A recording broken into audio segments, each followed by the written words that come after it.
Olá, pessoal, tudo bem? Bom, vamos ver aqui volume, com licença, que eu vou colocar o dedão na câmera, olhar para outra câmera para ver se ela tá ali, se eu tô conectada e boa noite, é isso, né? Deixa eu também tentar dar um jeito nesse cabelo que nesta segunda-feira, dia 29 de abril, está indomável, né? Eh, os braços já estão cheios de tinta a essa altura também do dia, mas estamos aqui para mais uma aula. É a nossa sétima aula do curso Livro Ilustrado e o Corpo Criador, Fronteiras entre Palavra, Imagem, Gesto e Espaço. O título, né, dessa aula aberta é Quantas histórias cabem em um livro ilustrado? Porque a ideia dessas aulas abertas é conversar com vocês sobre o processo de criação, sobre aquilo que eu chamo de tripé da criação, né, que é a história das pessoas, a história dos materiais, a história dos processos, né, de como isso se articula na criação do livro ilustrado, né, a partir da perspectiva de quem cria, no né. E a gente está aqui nessa sétima aula, nosso sétimo encontro, fechando não só o mês de abril, como fechando também um ciclo.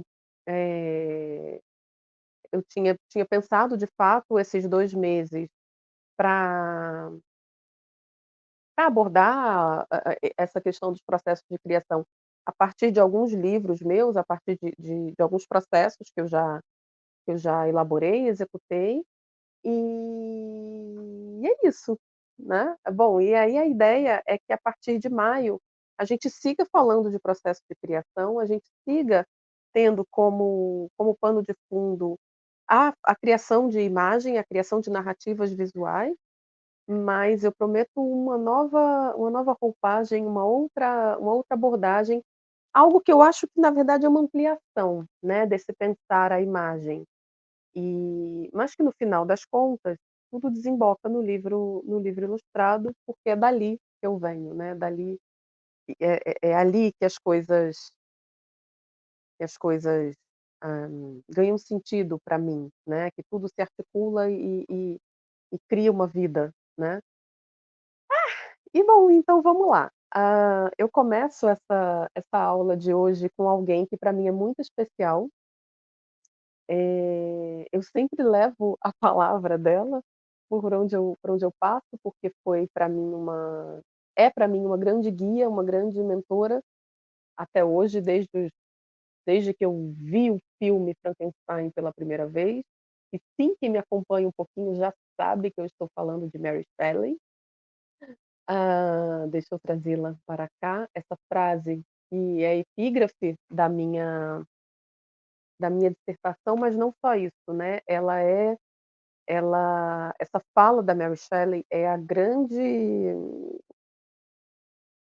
mãe da minha pesquisa atual, na verdade, né, porque ela 200 anos antes de Deleuze, mas de um jeito muito deleuziano, e eu prometo que eu não vou ficar aqui teorizando muita coisa não, tá, gente?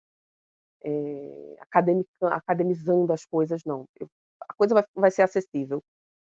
Mas é porque 200 anos do antes, né, do texto do Caos ao Cérebro, do Deleuze e Guattari, a Mary Shelley já pensava sobre a própria criação e sobre a criação do grande amor da vida dela, que foi o Percy Shelley, e em uma das edições do romance Frankenstein, ela é convidada a falar de onde surgiram as ideias, né, aquela boa e velha pergunta que a gente faz para todo criador, né, e ela, lá pelas tantas, ela diz que a invenção, é preciso aceitar humildemente, não consiste em criar do nada, mas a partir do caos. Antes de tudo, os materiais devem estar disponíveis. Ela é capaz de dar forma a substâncias obscuras e informes, não de trazer à vida a substância em si. Em tudo o quanto concerne a descoberta e a invenção, mesmo que pertence à imaginação, somos continuamente lembrados da história do ovo de Colombo. A invenção consiste na capacidade de captar as potencialidades de um assunto e no poder de moldar e organizar as ideias por ele sugeridas. E é isso, quando eu li isso, eu fiz um na minha cabeça, né, porque de um jeito muito intuitivo eu nunca acreditei nessa criação a partir do nada, a gente sempre cria a partir de referências. E eu acredito muito na relação com os materiais, né, na nossa relação com os materiais, de um jeito muito concreto, tá gente, eu tô falando aqui dos materiais com os quais a gente trabalha. No meu caso, atualmente, é o papel, né, mas já foi o tecido, já foi muito tecido quando eu trabalhava com figurino e com cenário. Hoje é o papel, é a minha pesquisa do mestrado. No caso dela era a palavra, mas eu acredito muito nessa ideia do colocar a mão na massa, do ver o que está ali disponível concretamente e organizar, porque tudo aquilo que está disponível para a gente concretamente, também depende da nossa leitura de conjuntura, né, de como a gente olha para aquele cenário que se apresenta e como é que a gente trabalha com ele, né. Então, quando eu li isso, né, minha vida mudou. E tempos depois, enfim, eu tive acesso ao texto do Deleuze e Guattari, né, do Caos ao Cérebro, que é de um livro chamado O que é Filosofia, dos 2. É um dos capítulos finais, se não me engano, né, aqui eu estou puxando pela minha memória visual, e e ele fala também dessa organização do caos de ideias. Eh, bom, vamos lá, deixa eu tirar aqui a imagem. Ah, eu estava falando, falando, falando, falando, com a imagem cheia, mas é bom porque vocês conseguiram ler, né. Bom, e aí gente, o título dessa aula é Digressões de um corpo que ilustra, que eu também tirei, eu preciso ser sincera, desse livro aqui, né, das rodas de leitura literária, é um compilado de textos de profissionais ligados à educação e à literatura infantil, que participaram em algum momento da roda de leitura literária, que é um programa que tem na UERJ, capitaneado pela Márcia Cabral da Silva. Esse livro aqui tá incrível, a organização é dela, são vários artigos, ensaios, etcétera, e eu contribuí, né, eu participei da roda, eu tive a honra de participar da roda e contribuí com um dos capítulos, né, eu escrevi um ensaio que é: "Quantas histórias cabem em um livro ilustrado?", que é a grande pergunta que norteia o meu trabalho como pesquisadora do livro, né. Bom, e aí o título do artigo é: "Quantas histórias cabem em um livro ilustrado? Digressões de um corpo que ilustra". E ele é o que vai nortear um pouco aqui a nossa conversa hoje, porque minha conversa hoje com vocês, como é um encerramento desse ciclo aqui, né, a 7ª aula, que vai encerrar, inclusive 2 meses de curso, nós temos mais 2 aí pela frente, mas a gente já fez o primeiro módulo, que era o módulo de reconhecer o ambiente, de se autoconhecer. Nós tivemos o segundo módulo, que foi o módulo de personagem, que termina hoje, e em seguida nós vamos ter o módulo composição, para depois termos o módulo corpo. Então, como a gente já chegou na metade do nosso percurso no curso, então hoje eu estou muito a minha ideia é fazer uma digressão aqui, a partir de coisas que me tocam como criadora e que tem a ver, né, com a criação de livro e com o que se propõe o curso, né, que eu venho dando. E aí, bom, a palavra digressão tem a ver com abstração, né, tem a ver com desvio, com caráter de distração, mas tem a ver também com passeio, com viagem. E eu acho que o ato de ilustrar, né, é um ato muito digressivo, quando a gente tem a oportunidade de estar com o nosso corpo presente ali, fazendo, né. Dia desses, a minha professora de dança, eu faço dança do ventre, e é algo também que que me faz muito bem, né, como criadora. Mas a minha professora de dança estava falando de como são os treinos que ela faz diariamente, né. Ela é professora e é bailarina, atua se apresentando e tudo, e ela falou uma coisa muito interessante sobre a diferença entre compreender o o passo que ela pretende dar de um j né, aqui dentro, numa abstração, né, ela visualiza esse passo, mas uma outra coisa diferente disso, dessa visualização aqui, né, uma diferente disso, é o corpo se apossar, se apoderar desse passo, a ponto de ser capaz de realizá-lo, né. E e tem isso, né, todo ato de criação tem isso, aquilo que está aqui dentro, aquilo que está no desejo, que a gente consegue às vezes visualizar detalhadamente na nossa cabeça, e no nosso desejo, né, mas que se não chega ao corpo, no meu caso, nas mãos, no nosso caso, né, quem ilustra, quem cria imagem nas mãos, eh,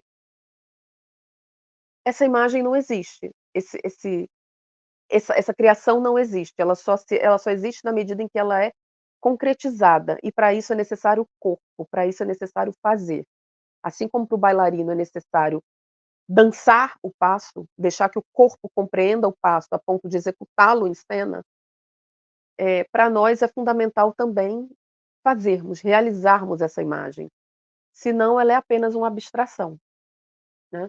E aí eu escolhi essa epígrafe da Mary Shelley para começar essa nossa conversa, não só como homenagem a ela, né, que é uma mulher muito silenciada, muito apagada, né, as pessoas costumam dizer que ela foi eclipsada pela fama do próprio personagem, mas tem muito mais por trás desse apagamento. Eu acho uma pena, eh, inclusive escritoras que vieram depois dela e que falaram sobre outras escritoras não, sempre acabem deixando a Mary Shelley um pouco de lado, né. Isso tem a ver com a biografia da Mary, tem a ver com a maneira como a sociedade, inglesa, britânica, não a compreendeu, e como ela foi posta à margem, né, inclusive daquela meiuca ali com a qual ela convivia no meio artístico. Bom, e eu acredito muito nisso, que o nosso trabalho como inventores, e aí, gente, pensar esses inventores como algo grande, assim, como algo, muito abrangente, né, como inventores do que quer que se faça. Por exemplo, aqui tem uma galera que é da educação, tem muito professor que vem aqui para assistir às aulas, tal, e professores também são inventores de aulas, de metodologias, de métodos, de processos de ensino. Então, a gente pensar, né, nós pensarmos como inventores, que a criação é a captação das potencialidades dos materiais que a gente tem à nossa mão, né. Por exemplo, e aí a minha ideia é conversar um pouco aqui hoje sobre como essa compreensão, né, da criação, como esse pensar os processos de criação, né, eu começo com isso mais sistematicamente em 2019, quando eu entro para o mestrado, mas pensar em como essa maneira de ver a criação a partir dos insights, a partir das anotações desses insights, a partir de uma utilização mais sistemática dos dos diários de criação, né, que a essa altura eu tenho uma pilha aqui, eu vou mostrar um pouquinho para vocês, mas, como essa sistematização desses insights, esse registro dos insights, essa ideia da mão fazendo, da mão realizando, do pensar das mãos, né, da da união entre gesto e pensamento, né, voltando ao século XIX, pensando pensando nesse cenário, né, da Mary Shelley, do Frankenstein, não só a escrita, né, que ela publica o livro em 1818, mas o livro se passa no em 1700, né, 1700 e pouco. Ela não define o período, mas é o período industrial, né, segunda metade do século XVIII. que é um momento quando a gente entra nesse período industrial, é quando a gente inicia um processo de fragmentação do corpo e do espírito do criador. E espírito aqui não tem a ver com religião, tem a ver com isso que está dentro da gente, né. O nosso espírito criador, por exemplo, né, quando se instituem-se as fábricas, quando a gente sai de um certo modelo de produção e vai para as fábricas e a gente começa a ver cada vez mais a segmentação do mercado de trabalho, a segmentação do mundo do trabalho, é quando a gente começa a explorar muito a fragmentação entre o fazer e o pensar, né, e nisso tem uma ideia de status mesmo, né, quem pensa a criação tem um status mais elevado do que quem executa a criação. Então no design, que é de onde, né, que é, enfim, em última instância é de onde eu venho, os designers o design é uma profissão criada nesse contexto de revolução industrial, e o designer se torna aquele que vai pensar, que vai criar, que vai elaborar as estratégias. E o operário é o que vai estar no chão da fábrica executando e tendo cada vez mais negado o seu potencial de pensar, de raciocinar e de criar também, porque quem cria é o outro, não esse operário. Então, essa fragmentação entre o gesto e o pensamento, eu tenho pensado cada vez mais nisso, né, eu tenho visto entre as pessoas com quem eu convivo, que me procuram, enfim, em função dos cursos ou das minhas aulas, das minhas falas por aí, eu tenho visto cada vez mais uma agonia, né, há quem vá dizer que é a busca do propósito e tudo, mas eu defino mesmo como uma agonia, um mal-estar desse estar no mundo, sabe. E eu acho que tem muito a ver com essa fragmentação e com essa coisa dual que a gente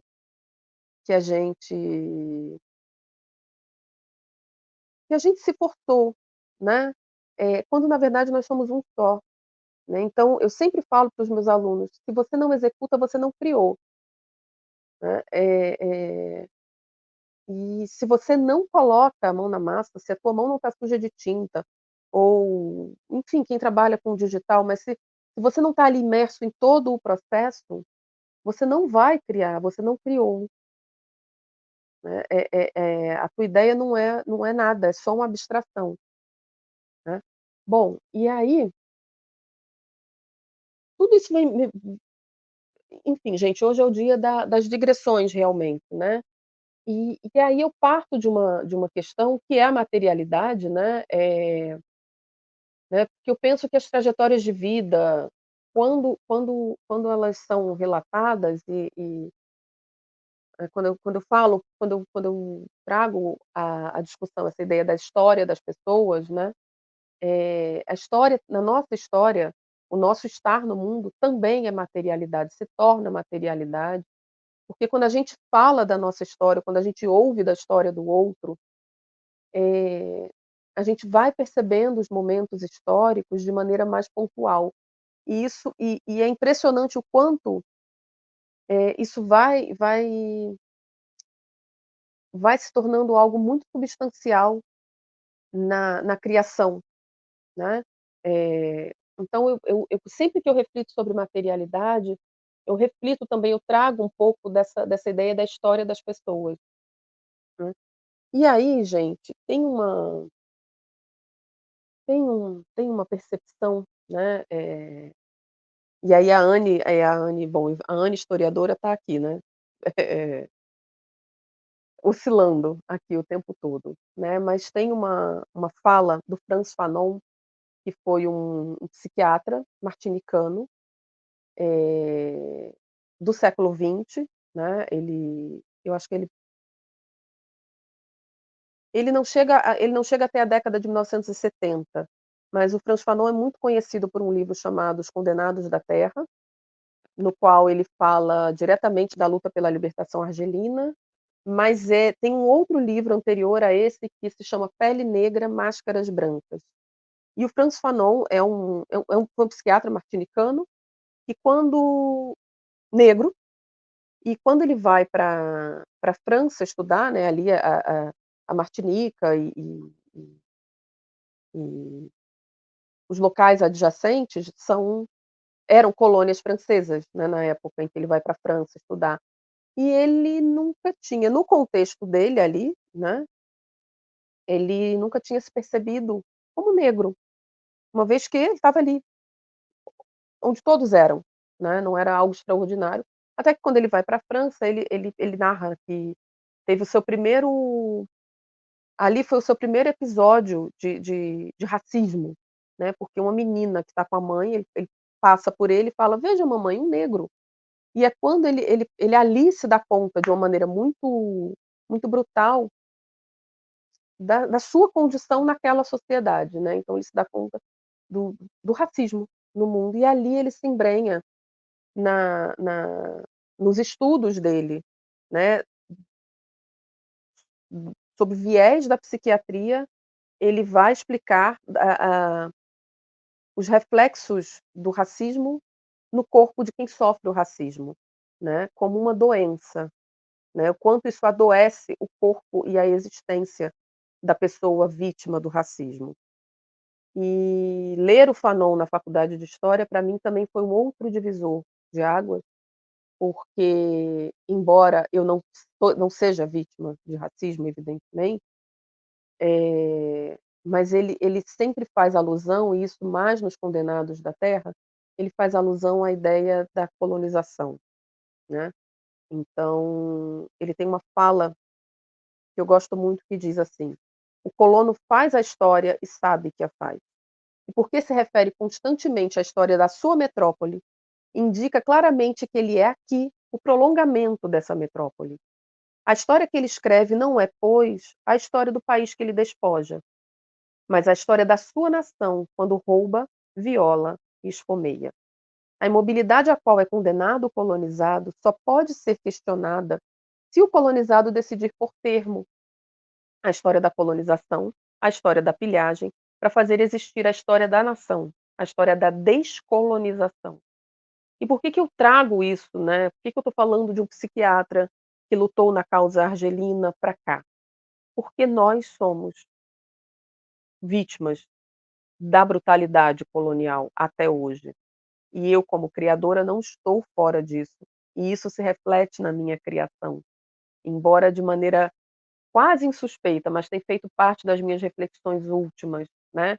Quando quando a gente pensa num mercado editorial, eh, que muito que compra papel em dólar, que não é autossuficiente na produção de papel, que se vê cada vez mais nas mãos, eh, de empresas estrangeiras que adquirem editoras aqui no nosso território.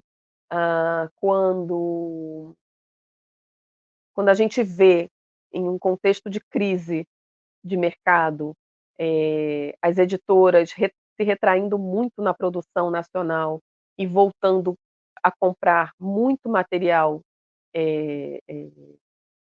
estrangeiro e traduzido para publicar aqui.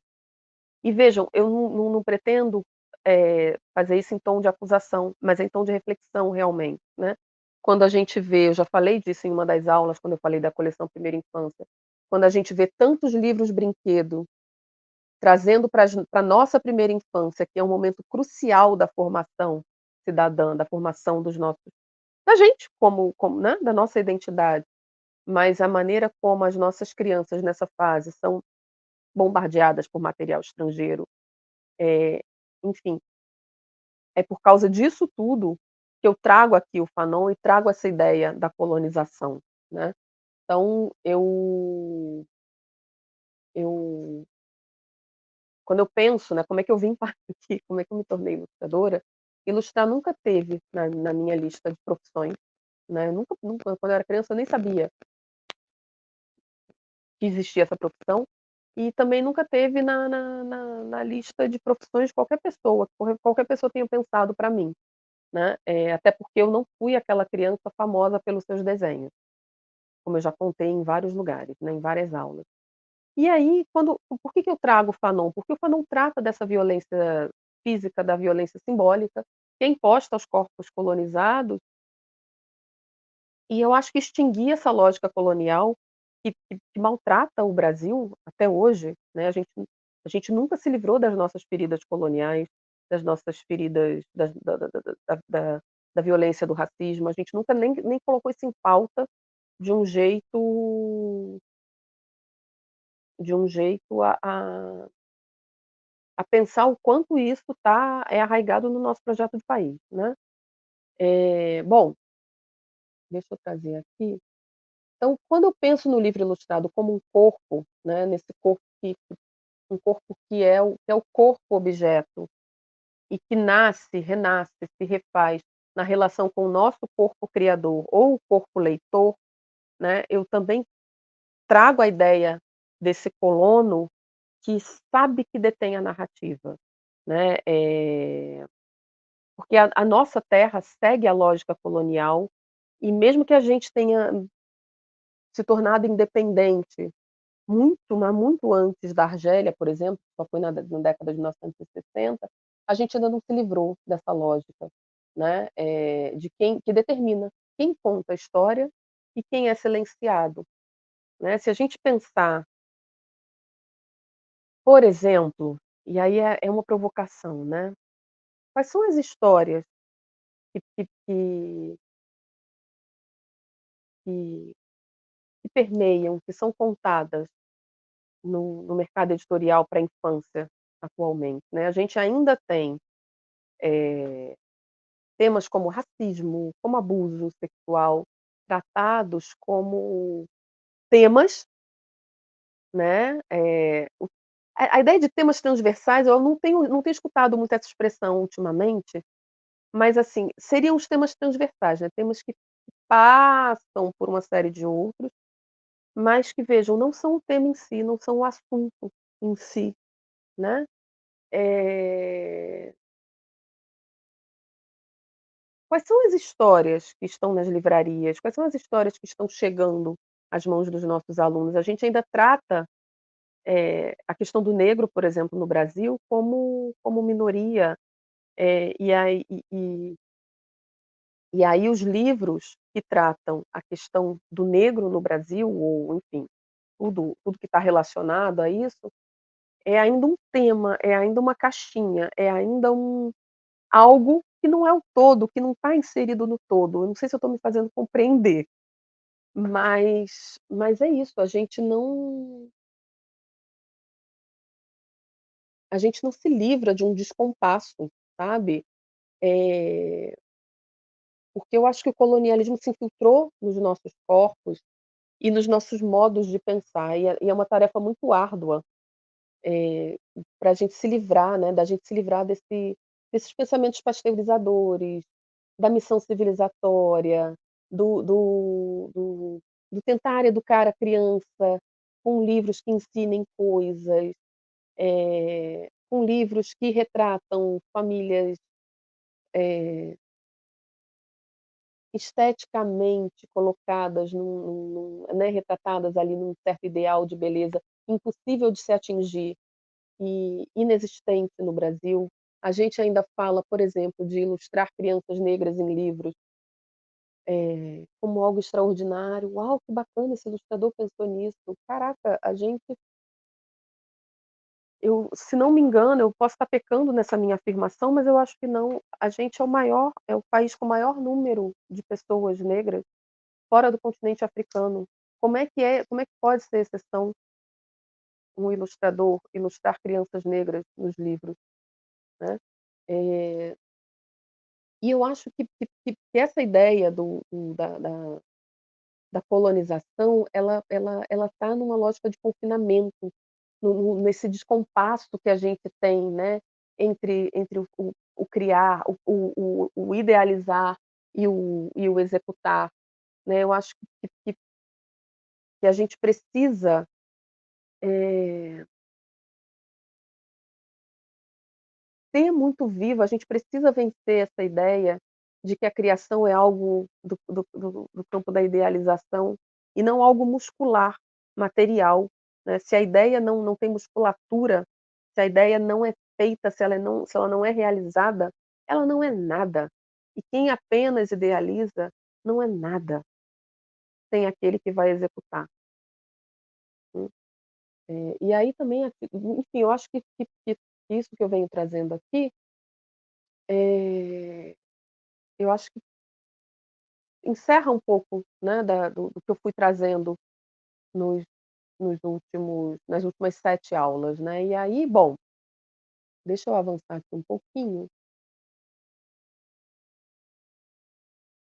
vou trazer aqui, vamos avançar. E nessas minhas nesse meu passeio, né, nesse meu percurso com os meus alunos dessa turma do curso do Livro Ilustrado e o Corpo Criador, né, essa imagem que vocês estão vendo, por exemplo, foi da última aula, né, de composição de personagem, então a gente trabalhou com com a ideia de movimento, de expressão facial, expressão corporal, movimento e utilizando os materiais que a gente vem explorando, né, a criação de texturas, o aproveitar os materiais e tudo. E enfim, eu postei isso no Instagram e foi uma postagem muito curtida, assim, que repercutiu bastante. E eu achei curioso, porque foi algo que eu coloquei ali como só para não perder, né, o final da aula, né.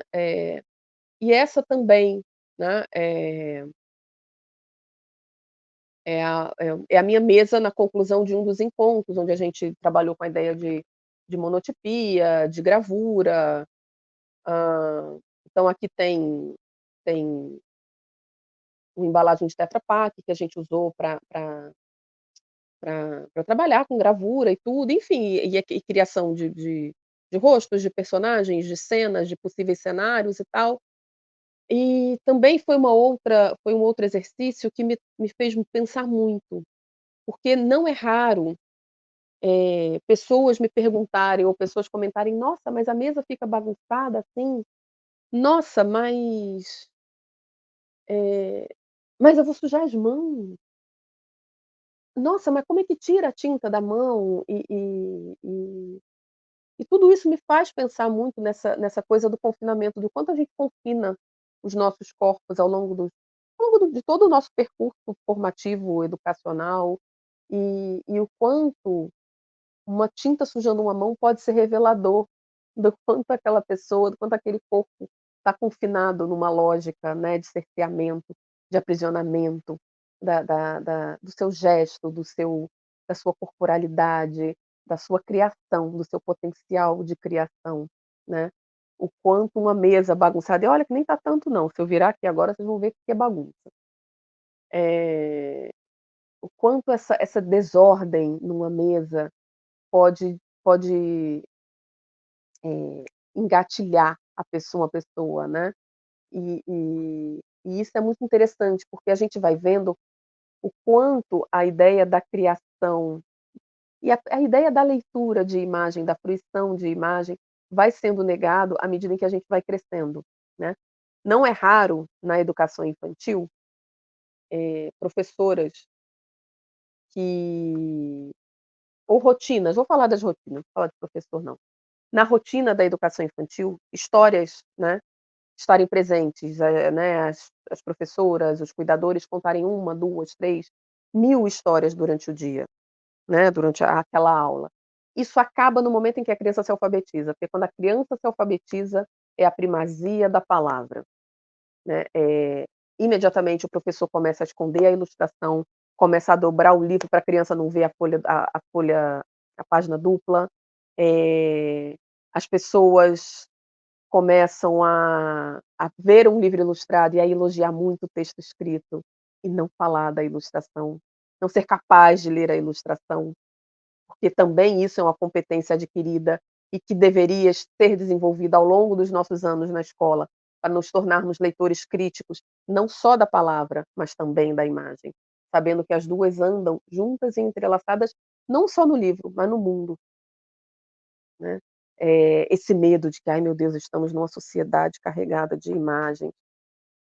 Ai, o que será de nós? Não saberemos mais ler palavras?", como se uma coisa acontecesse em detrimento da outra. né.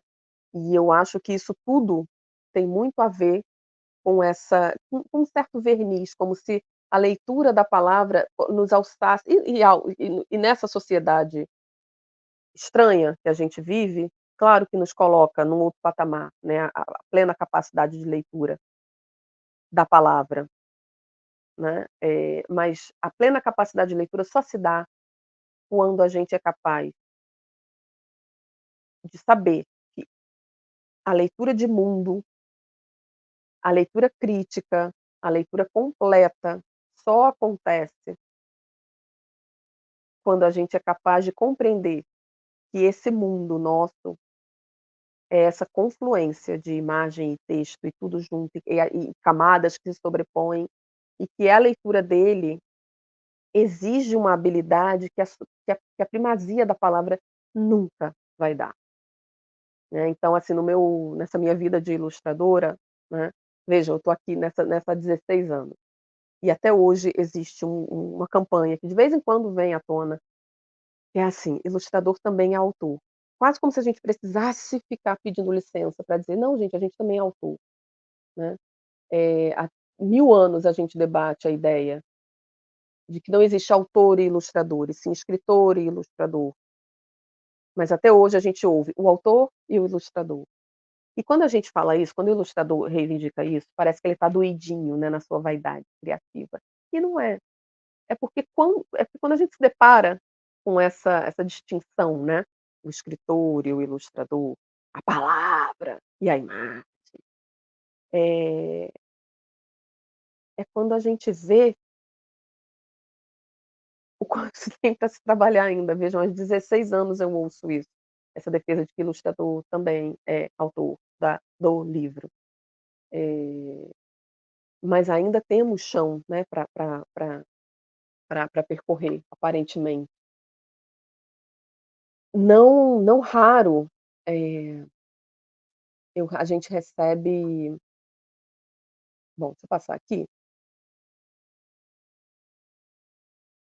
E aí, gente, como eu falo dessa ideia da criação, né, da criação como algo corpóreo, né, tem essa frase que eu amo, que é de um dos personagens do romance Frankenstein, que é o Robert Walton, e a Mary Shelley cria depois que o romance está praticamente pronto, ela sente a necessidade de criar esse personagem para ser uma das vozes narrativas, né. E ele é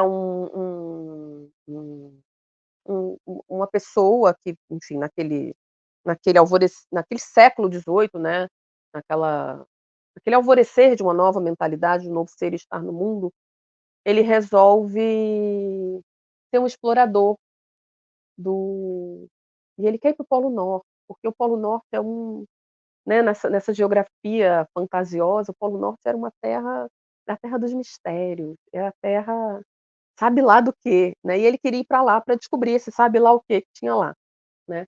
Então ele é essa pessoa e que diz lá no início do livro, assim: "É impossível transmitir essa sensação trêmula, metade prazer e metade temor, com a qual estou me preparando para partir".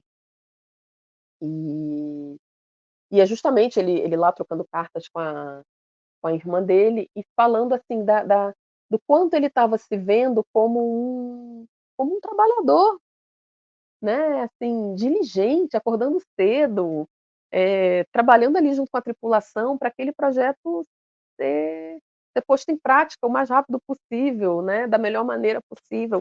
Uau, ele, né, ele ali colocando a mão na massa mesmo, em prol de algo que lhe acendia o corpo, sabe, em prol de algo que, sabe, que dava um tremor nele, que dava uma vontade doida de vida, né. Eh, e eu gosto demais dessa frase, primeiro para mostrar essa coisa doida, né, de meu Deus, ele tá até colocando a mão na massa, né, para colocar para transformar em realidade algo que ele estava desejando tanto. Mas mais do que isso, trazendo isso para o campo da criação, eu quero falar o que me assim, desse corpo criador ativado, sabe? Eh, Contador de histórias, ativador de histórias, né. E ativar histórias, contar histórias é uma maneira de construção e de legitimação de uma comunidade. E as histórias a gente conta, sim, por meio da palavra, sim, por meio da imagem, mas antes de tudo pelo nosso corpo, né, pela relação do nosso corpo com o meio, né. E aí, quero trazer aqui começar a trazer aqui para vocês, né,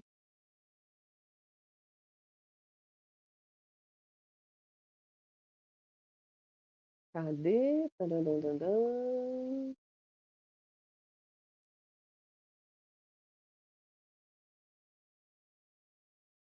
Espera aí gente, só um minutinho.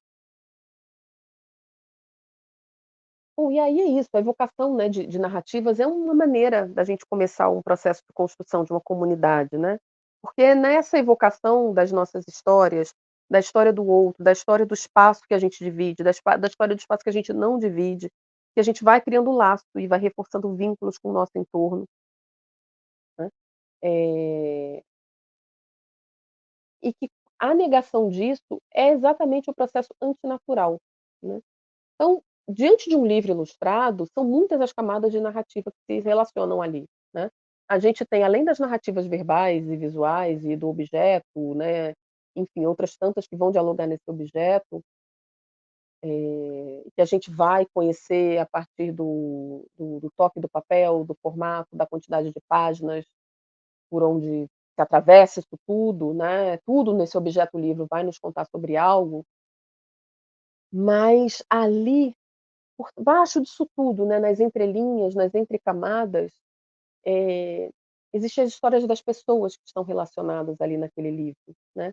E a maneira como a gente vai contar essas histórias. Então, eu posso contar do fato a partir do fato, né, falar da minha história a partir do momento em que eu me tornei professora, que é quando eu de fato começo a conviver de um jeito mais sistematizado com um livro, né, contando histórias para os meus alunos. Mas eu posso falar também de um outro lugar, né, e é aqui que eu quero chegar. Quando a gente estava eu não estou com o livro aqui hoje, porque a minha ideia nem é falar desse livro especificamente, né, mas é falar do meu momento histórico pessoal, quando eu estava criando as ilustrações desse livro, que é o Tenho Medo do Monstro, que está aqui, gente. Como a gente já tem intimidade, eu vou levantar para vocês verem aqui mesmo. Quando a gente entrou no processo de concretização, finalmente, desse livro, que é um livro que tem mais de uma década de espera, e eu acho que a gente vai ter um momento para falar dele especificamente, né, juntando todo mundo que faz parte da criação dele, né, as histórias de todas as pessoas que estão nele. Eu estava num momento de confinamento, né, todos estávamos, porque a gente estava vivendo a pandemia, e era início de 2020, tá, então estava todo mundo confinado mesmo, todo mundo sem vacina, e eu estava num momento também, eu estava do meio para o fim da graduação em História, e eu estava entrando no segundo semestre do mestrado, e que entrou num limbo danado, porque aí teve um tempo que não conta, então é um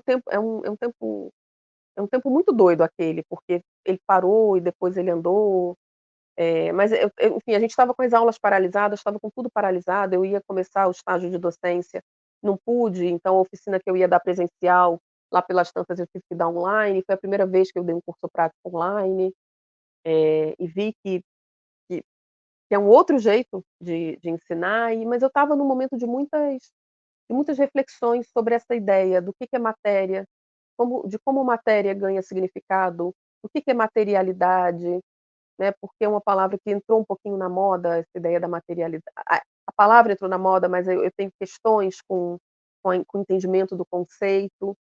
E essa aqui eu vou crescer um pouco essa imagem, é a imagem da minha mesa de trabalho, né, nesse processo de de tentar descobrir, me redescobrir, a partir de coisas que faziam sentido e que já não faziam mais sentido, né. Eu vinha também num momento de cansaço dos meus processos antigos de criação de imagem, eu vinha também num momento de questionar muito aquilo que eu vinha ilustrando, por que que eu estava ilustrando, enfim, aquele momento de encerramento de ciclos, né, que acontece com a gente em determinados momentos. E aí, quando surge o monstro, eu estou iniciando as pesquisas do Frankenstein, iniciando a ideia da exploração do papel, da criação de texturas, da criação da exploração dos potenciais, né, da potência daquele material chamado papel, né. Aqui, por exemplo, e aí nunca mais eu parei de fazer isso, né. Esse aqui, por exemplo, eu fiz nesse final de semana. Isso é um papel seda, que a gente usa, é um papel seda mais grossinho do que o papel de fazer pipa. E se vocês repararem, é um papel de fazer molde, de tirar molde de roupa, né. E aí minha mãe chegou com um bolinho desse papel, porque eram moldes que ela não ia mais usar, molde de roupa que ela não ia mais usar, só que, por exemplo, é de uma calça, penso eu. E ela falou: "Quer?", né. Eu falei: "Ah, quero, para ver, né, como é que se comporta a tinta em cima desse papel", eh, materiais recorrentes que eu tenho, instrumentos recorrentes, né. Eu exploro o papel normalmente com rolo de ou de pelo ou de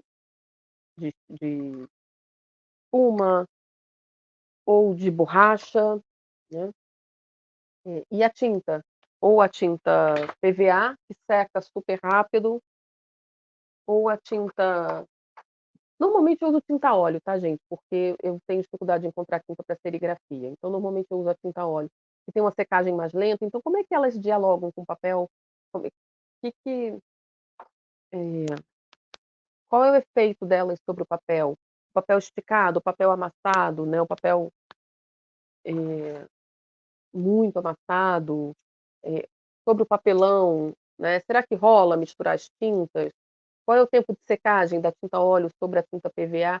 Enfim, são investigações e que eu tô veja, eu estou há anos nessa restrição de materiais, rolo e tinta e papel. E até hoje eu faço descobertas utilizando a ideia de repetir, repetir, repetir até ficar diferente. Repetindo a ideia de de restrição de materiais, restrição de me conter nos instrumentos, de me conter nessa na escolha do papel que eu vou utilizar, né, então eu não tenho 1 milhão de tipos de papéis como um dia eu já tive no meu ateliê. Eu tenho alguns que me interessam hoje plasticamente, e que são fáceis de adquirir, mas que através deles eu crio universos gráficos, pictóricos, os mais variados, né, eu gosto muito dessa ideia, porque eu já fui a pessoa que chegava numa loja de material de desenho, comprava todas as tintas de todas as cores possíveis e imagináveis. E com o tempo a gente vai vendo que não tem a menor necessidade disso. Isso é puro fetiche. Pode comprar? Claro que pode, pode fazer o que quiser, mas, não é isso, né, o grande barato da investigação, né. Eh, eu já fui aquela pessoa que viajava quando eu ia para Bolonha e tal, eu voltava com uma mala só de papel. E eu não faço mais isso, porque não tem a menor necessidade, não faz mais sentido para mim essa busca incessante de novos materiais, né. Eu a minha busca hoje é por novas linguagens, com os materiais que eu já conheço, com os materiais que ali estão, à minha mão, né. Que maneira eu consigo capitalizar e capitanear as informações que esses materiais me oferecem, tá. Bom, e aí eu esse hoje é um momento para mim muito importante, que é o momento dessa exploração, né, da mão na matéria, até ela adquirir um sentido diferente do processo anterior, né. Por exemplo, esse livro aqui vamos lá, pegar esse aqui, esse aqui, esse aqui, esse aqui e outros, eh, pertencem ao mesmo universo investigativo, a busca por criar texturas em cima de papéis e construir universos gráficos e pictóricos a partir desse trabalho sobre o papel. São 3 livros absolutamente diferentes, não só na temática, como na maneira como eu resolvi cada imagem. E isso hoje, para mim, esse processo investigativo é o grande barato, né, do meu trabalho como ilustradora, né. E essa investigação, ela não é uma investigação simples e nem impune, porque ela carece de reflexão, e ela carece de registro, né. É um processo investigativo de fato, né, não só com imagens mesmo, como vocês viram aqui, mas com muita escrita, realmente.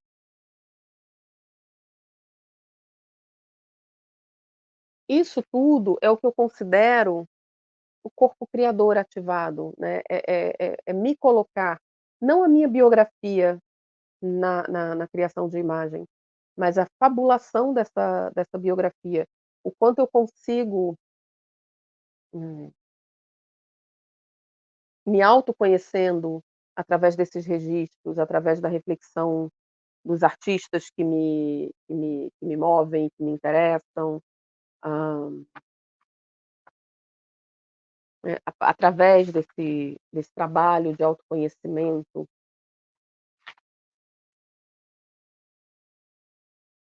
do porquê que eu gosto de determinado artista e, né, um me chama mais atenção do que o outro, né, o Otto Dix, por exemplo, eh, ele me interessa visualmente, ponto. Mas quando eu fui atrás da biografia dele, eu fui buscando pontos de interesse na biografia dele e no modo como ele compreende os materiais, por exemplo, quando ele volta da Primeira Guerra, ele foi combatente, ele sai um pouco das tintas acrílicas e guaches, etcétera, e ele envereda um pouco pela litogravura, pelas gravuras de maneira geral, né. E ele fala o seguinte, né, o ácido usado para criar as as imagens sobre a chapa de metal, né, o ácido que ele usava para criar as chapas dos desenhos dele, o ácido cria um labirinto de trincheiras sobre o metal, que materializa os corpos fragmentados dos ex-combatentes da Primeira Guerra. Então, mostrar esses corpos fragmentados que para ele era importante que descobrir uma linguagem gráfica, pictórica, que dialogasse com essa temática, que dialogasse com o que fazia sentido para o corpo dele, fazia sentido a partir das vivências dele, né. Então, tudo isso, gente, repare como todas essas histórias vão se entrelaçando, e essa aula é digressão purinha, né. Espero que eu esteja me fazendo minimamente compreensível aqui. Bom, vamos seguir com ele. E aí tem isso, tem essa, mas ao mesmo tempo tem essa busca pelo traço, que é algo que me interessa, a busca por algo muito figurativo que eu ainda acho importante na ilustração, então aqui é um estudo para o personagem. Cadê? Deixa eu tirar para mostrar. Esse é um estudo pra personagem do Tenho Medo do Monstro, que é cadê? Hum, meu Deus, onde é que ela aparece? Bom, que é essa menina aqui.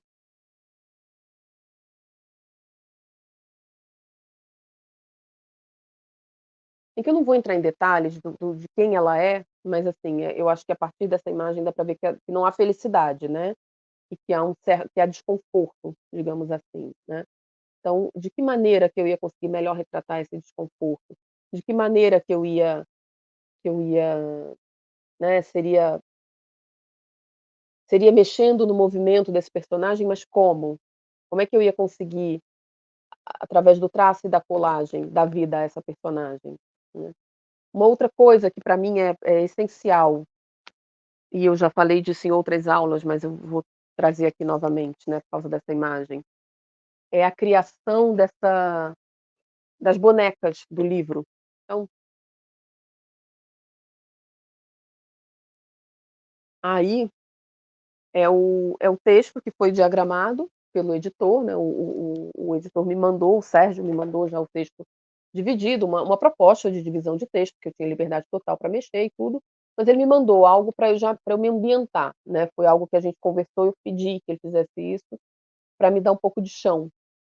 Então, mas eu quando ele me mandou o texto todo diagramado, a primeira coisa que eu fiz foi recortar e transformar esse esses quadradinhos de papel, né, com texto dividido, num objeto, no que a gente chama de boneca, né, e que isso aqui também é uma boneca, né, de um livro. Para eu compreender, para o meu corpo se relacionar com esse corpo aqui, para que uma criança possa pegar isso aqui e eu ver como é que ela está se relacionando com ele, né, isso para mim é importante. Que mais? Os diários, né, porque e aí eu volto sempre a Roland Barthes, né, eu gosto muito da retórica da imagem, e tem uma fala dele que ele diz que escrever não é somente uma atividade técnica, é uma prática corporal de prazer. E eu acho impressionante quando ele traz a ideia de experiência corporal. A escritura é prazer corporal, né, é deleite corporal, o corpo está envolvido nisso. Assim como a criação de imagem, a criação de uma ilustração também passa por isso.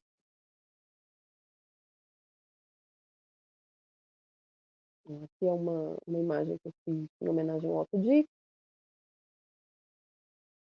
E aí tem essa fala do Valéry, que eu em algum momento eu sempre falo que ela tá na minha pesquisa, mas sobretudo ela está em mim, né, porque ele fala dessa ideia da poética, que é uma outra palavra que eu acho que vem sendo muito falada, mas que eu uso com muito cuidado e eu uso com um significado muito muito muito próprio, né, eu não uso a poética como uma abstração. Para mim é esse o conceito aqui do Valéry. Existem outros, mas quando eu falo de poética é com esse significado aqui. É a noção bem simples de fazer. O fazer, o poem, do qual desejo me ocupar, é aquele que termina em alguma obra, tá. Ele fala isso quando ele assume a disciplina de poética, ele vai dar a aula inaugural do curso, né, e isso em 1937, minha gente, né, que é justamente quando ele está falando da do cânone da época, do quanto o cânone estabeleceu regras muito rígidas e que quando à medida que o mercado de arte foi se estabelecendo e se sedimentando, esse cânone, engessou regras a partir das quais os produtores, que ele chama de produtores, deveriam produzir suas obras, né, e ele usa a palavra produção e produzir de um jeito muito certeiro, né, porque ele está falando de uma sociedade capitalista, onde pessoas produzem, e se elas não produzem tem algo errado com elas, né. Eh, Se elas não são produtivas, que serventia que elas têm, né. Bom, E, enfim, aí ele está refletindo sobre essa ideia do cânone, de um cânone estabelecido, e do quanto isso quanto isso tira o espírito da obra, né. E mais à frente nesse texto ele fala das obras de espírito, que são justamente essas obras que subvertem qualquer ideia canônica já estabelecida, e vão e fazem e levam o produtor da obra a dialogar consigo, né, a utilizar o seu próprio corpo, o seu ser na criação daquela obra, na produção daquela obra, em detrimento de qualquer cânone, né. Então as obras de espírito são isso, e eu acho lindas essas 2 definições, né, aqui. As obras do espírito, a obra do espírito só existe como um ato.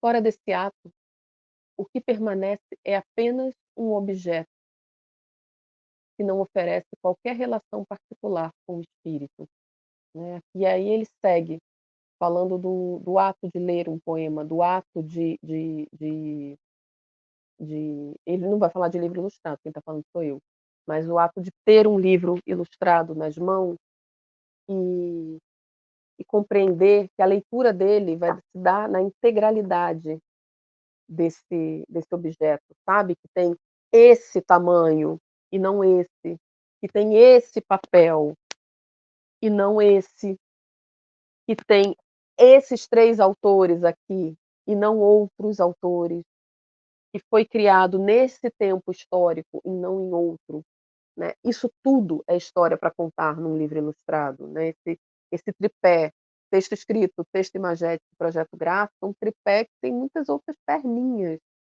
né, pra lhe dar sustentação, né.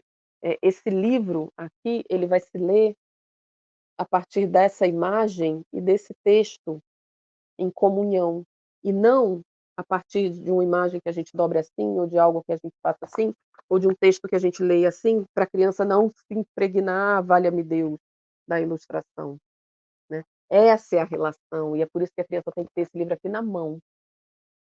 Ou, se ela está lendo acessando esse livro a partir de uma mediação de leitura, é a partir de quanto ela observa da relação do mediador com o livro, porque também isso é leitura, né. Quantos mediadores que a gente observa que dão vida ao livro, não porque fazem vozinha engraçada ou qualquer outra coisa artificial do tipo, mas porque se relacionam com tanta intimidade com o objeto, o livro né, com o qual ele está trabalhando, ele convence os demais da viabilidade, da existência, da potência, da necessidade do livro, né. Bom, e aí sigamos aqui, que a gente já passou de 1 hora.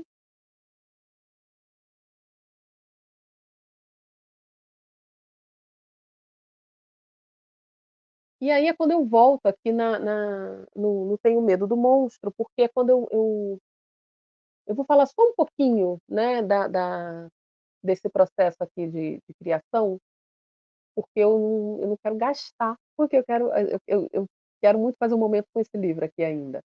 Bom, mas a primeira coisa que eu faço quando eu entro nesse projeto, mais uma vez, né, porque eu estou nele desde 2013, mas foi um livro que ficou muito ficou sem editora, nenhuma, enfim, passamos por algumas editoras e nenhuma, no final das contas, chegou a concretizar o livro. E quando eu volto para ele, né, Eu Tenho Medo do Monstro, fala de 2 crianças que e que têm uma mãe, né, o menino é mais novo, tem seus 4 anos de idade, por aí, a menina é um pouco mais velha, tem lá seus 10, 11 anos, e toda noite que a mãe deles sai para trabalhar, o monstro vai visitá-lo. E faz coisas, maldades monstruosas com a irmã mais velha, e o menino, que é o narrador da história, ele não entende por que ele se cobre, ele se esconde todinho debaixo da coberta, mesmo quando tá calor, ele se esconde todinho para o monstro não pegar ele, não pegá-lo. Mas a irmã dele não faz isso, então o monstro encontra ela. E eu acho que os adultos aqui presentes já sacaram que o livro fala de abuso sexual contra a infância. E eu me lembro que quando eu peguei esse texto, foi uma experiência inaugural, muito embora eu já o conhecesse desde 2011, né. Eh, mas a primeira coisa que eu pensei é: "O que mais eu posso acrescentar a essa história, que já não esteja aqui?".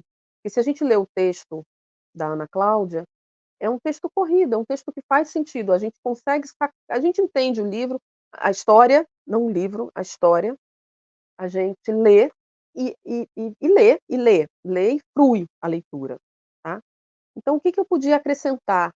Que camadas narrativas eu poderia acrescentar a essa história? E eu pensei muito nessa ideia da casa. A casa não aparece como um elemento textual, né, mas eu criei essa casa, foi o meu primeiro impulso. Eu não tinha nem certeza se essa casa entraria, de fato, nas imagens, porque eu tenho um pouco de receio dessa coisa de fotografar objeto tridimensional para ilustração. Eh Parece simples, mas não é. Pode ficar uma coisa tosca que só.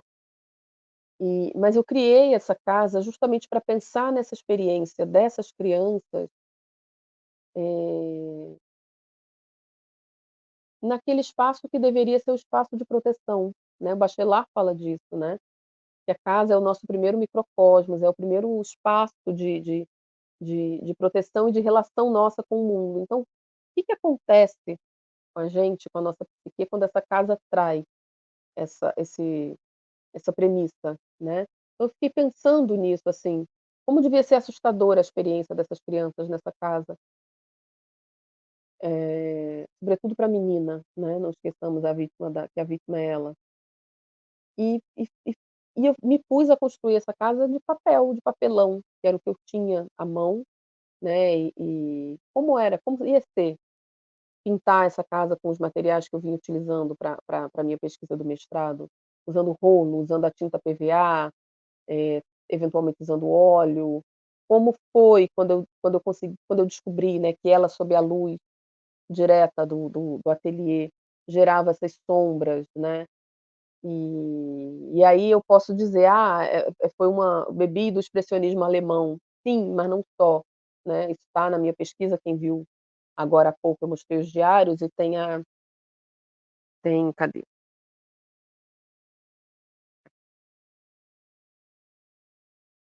Tem as bom,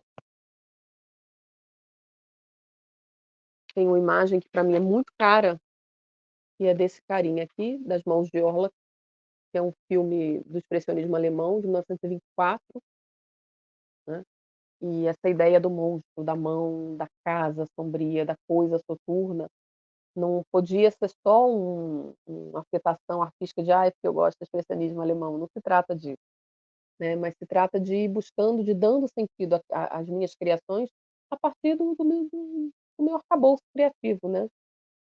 Então, eh, são imagens que entraram ou não entraram no livro, né, não vou me aprofundar nisso agora, mas que fazem parte dos bastidores da criação dessas imagens que eu Tenho Medo do Monstro, né, o papel rasgado, a fragmentação do papel, a fragmentação do corpo e do espírito, essa casa soturna, meio em escombros, meio queimada, meio, né, então, eh, passa por tudo isso, né.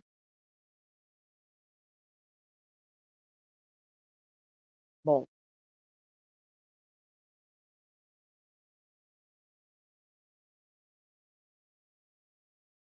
e aí minha gente, tudo isso para dizer a vocês, deixa eu trazer aqui a imagem da casa, que é a casa que está aqui.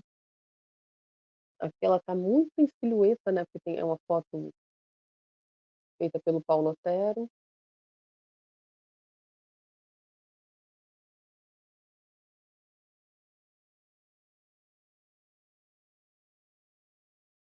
Tudo isso para dizer, para trazer para vocês uma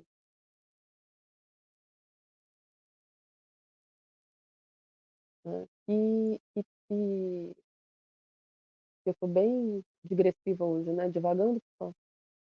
Bom, mas que literatura não se faz com boas intenções, né. A Yolanda Reis é que fala isso, né, que a literatura não tem compromisso com o modismo, literatura não é para dar lição de vida, não é para reforçar conteúdo escolar, né, e que não se faz só com boa intenção, né, se faz com pesquisa, se faz com mergulho, com a ativação, né, agora já sou eu falando, com a ativação desse corpo criador, com se colocar efetivamente nessa história que se pretende contar, né. Então, e eu acho que talvez seja por isso, né, quando a gente pensa nessa literatura, em literatura, não nessa literatura, né, que essa certamente é uma razão pela qual sempre se temeu e ainda se teme o acesso ao livro e o acesso e a solidão, né, do leitor diante desse livro, né. Talvez por isso o autoritarismo prefira colonizar os corpos humanos, prefira doutrinar os corpos para não querer sujar a mão, para querer se adequar ao cânone, né. Talvez por isso o autoritarismo se valha dessas artimanhas, né, para uniformizar os pensamentos. E o ilustrador sendo aquele cara que cria as narrativas visuais, né, que cria, a partir de diversas técnicas de estilo, né, quanto maior for a sua capacidade de sugerir, de ampliar a interpretação, quanto maiores as áreas de sombra para onde o leitor pode dar voz à sua imaginação, né, mais complexidade o ilustrador vai ter garantido daquilo que criou. E é função nossa, né, é função nossa de não só de criadores como de mediadores, garantir que o leitor tenha acesso a esse objeto de maneira integral, sem ter medo que ele vá ler só as figuras, ou que ele vá se relacionar com as ilustrações, né, sem ter medo que ele vá se relacionar com o objeto, eventualmente, de um jeito que a gente nem espera, né, porque quantas vezes não criança de educação infantil faz mais isso, né, do que os maiores. Sei lá, que ele vai fazer casinha, que ele vai fazer chapéu, que ele vai fazer escadinha, enfim. Mas é função nossa permitir essa relação da criança, do leitor com o livro, né. Deixa eu mostrar, deixa eu ir trazendo aqui mais imagens, né, isso aqui é do processo de feitura do chão, do quanto eu fui aproveitando, né, sobras de materiais, enfim. E eu acho que o ilustrador é isso, é um leitor privilegiado, que vai se entregando a devaneios, que vai inserindo fragmentos das da própria biografia, fabulada, claro, fantasiada, né, na história, e a ilustração vai se tornando um híbrido dessas fabulações com as fabulações presentes no em quem concebeu o objeto, em quem criou o texto escrito, né. O Rui de Oliveira tem uma fala que eu gosto muito, que eu vou parafrasear talvez, né, mas está naquele livro dele incrível, dos Reflexões sobre a Arte de Ilustrar, né, pelo Jardim de Bóboli. Ele diz que nenhuma ilustração possui uma leitura absoluta do texto, nem tampouco o leitor da imagem, né, que a leitura se dá a partir da a leitura vai ser sempre fragmentada, vai ser parcial, vai ser particularizada a partir desse arcabouço leitor, a partir do universo do próprio leitor, né, diante daquele objeto. Daí a importância dele se relacionar com independência com esse objeto. E aí, para a gente já ir finalizando, né, porque já estamos em 1h14, a gente assim, tem essa ideia do estilo, né, eu tenho agonia quando as pessoas me perguntam sobre estilo, porque eu acho que essa palavra, né, estilo tem a ver com o discurso próprio, com a descoberta e o desenvolvimento de um discurso, sabe, que é pessoal, que é intransferível. Estilo tem a ver com as histórias que vivem dentro da gente, e que a gente deseja e consegue mostrar ao mundo. E a gente só consegue mostrar ao mundo a se a gente já digeriu de alguma maneira, se a gente de alguma maneira já externou, né, se a gente já executou, se a gente já viveu, se o corpo já viveu, né. Lembrem da minha professora de dança comentando, né, que ela pode conceber todas as coreografias do mundo na cabeça, mas o corpo dela precisa internalizar aquela coreografia. Então o estilo tem a ver com isso. Eh, o ilustrador pode conceber o que ele quiser, o escritor também, mas é o corpo dele que vai dar realidade a isso ou não. E aí, se ele vai fazer isso com aquarela, com lápis de cor, com guache, com acrílica, com colagem, com o que for, vai depender da história que ele quer contar, né. Então o estilo não é se você é fera em lápis de cor, se você é fera em desenho realista. Estilo é o quanto você consegue conhecer, digerir e levar para o mundo aquilo que faz sentido para você, né, sem com isso querer dizer de maneira nenhuma que estilo é a sua própria biografia, porque ninguém também está interessado na biografia do criador, a gente está interessado, o que a gente se interessa é enquanto o criador é capaz de poetizar, de fabular essa biografia para o leitor, né, de fabular o seu autoconhecimento, as suas autodescobertas ali, né, assim, vocês vejam o quanto as minhas imagens trazem essa coisa da colagem, da experimentação do material, do cortar o papelão, montar um objeto tridimensional e tudo mais, eh, mas eu resolvo isso de diferentes maneiras em diferentes propostas literárias que eu vim ilustrando de 2020 para cá. E também não me obriga que o próximo livro eu vá fazer a mesma técnica, né.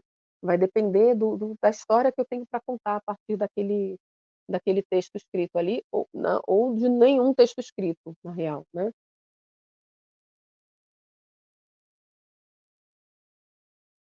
Bom, gente,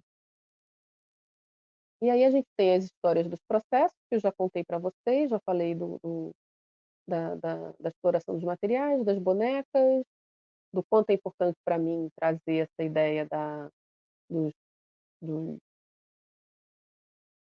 dos diários de criação, que é como eu chamo, né, e tem uma só para a gente concluir agora, né, para a gente não estender mais tanto essa aula, porque estamos em 1 hora e 17 minutos, a Faiga Strover, que é uma arte-educadora que eu amo e que eu trago sempre para as minhas reflexões, ela fala que é formando a matéria, ordenando-a, configurando-a, dominando-a, também o homem vem a se ordenar interiormente e a dominar, vem a se conhecer um pouco melhor e a ampliar sua consciência nesse processo dinâmico em que recria suas potencialidades essenciais.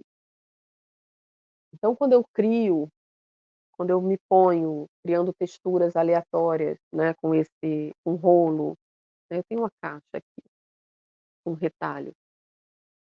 Quando eu me pego trabalhando tinta sobre tinta, né, na verdade, é essa reconfiguração dessa matéria, desse papel, que é um papel sulfite, normal, comum, ordinário, né.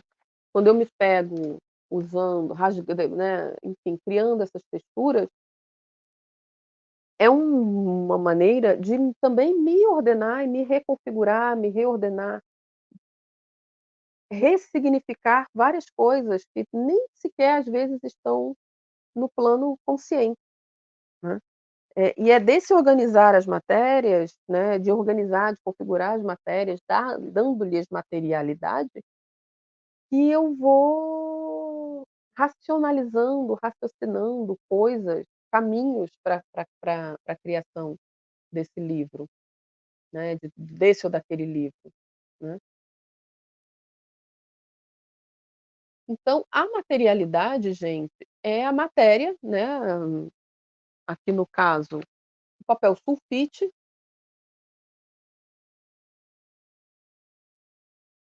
cadê? Né, no caso aqui é um papel sulfite, inclusive impresso atrás, tá, isso aqui foi rascunho. Mas com as informações trazidas para cá, né, com o meu gesto sobre ele, com a maneira como eu trouxe a tinta de diferentes maneiras, como enfim, é a matéria com as suas novas significações e ressignificações. A matéria, o papel sulfite é um fato físico. A materialidade não, a materialidade é o significado, é a história, é a narrativa criada sobre ela, né. Eu nunca trabalho sempre falo isso também, né, que eu nunca trabalho um papel conforme ele vem da loja. Então eu pego esse papel que é matéria e dou materialidade a ele, a partir das histórias que estão ali que vão saindo, né, a partir de insights e de intuição e tudo mais, mas a partir também muitas vezes de intenções e de elaborações que eu vou fazendo, ok? Bom, e aí minha gente,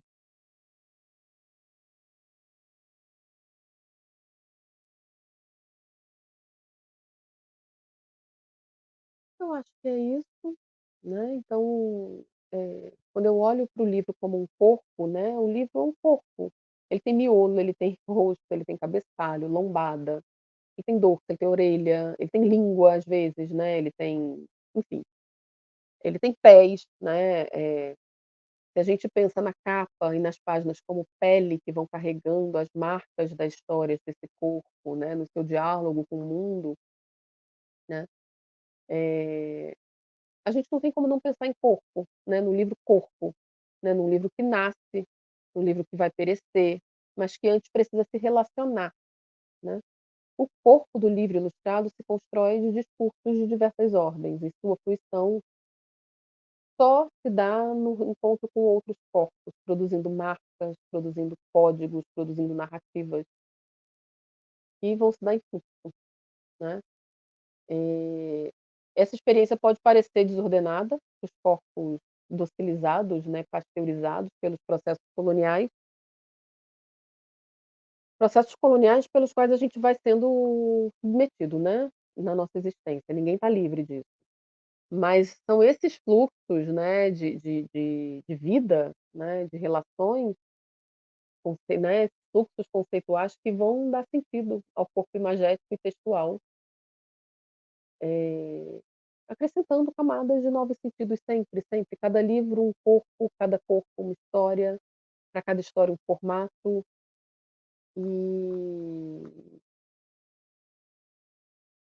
e eu acho que é isso, eu acho que a gente divagou, eu acho que hoje foi uma aula super digressiva realmente, não estava brincando, né, nem eu sabia que eu ia estar tão digressiva hoje, mas é isso.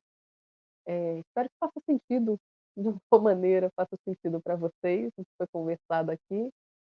E semana que vem a gente torna a se encontrar. Vou pedir para vocês curtirem essa aula. Quem ainda não se inscreveu, por favor, se inscreva no canal. E semana que vem estaremos aqui novamente às 19 horas. Toda segunda-feira tem aula aberta. Maio a gente vai trazer outras abordagens, né, pensando nessa coisa da criação da imagem. E é isso. Quero agradecer a presença de vocês mais uma vez, agradecer a quem vai ver essa aula no gravado, e é isso, pessoal. Muito obrigada.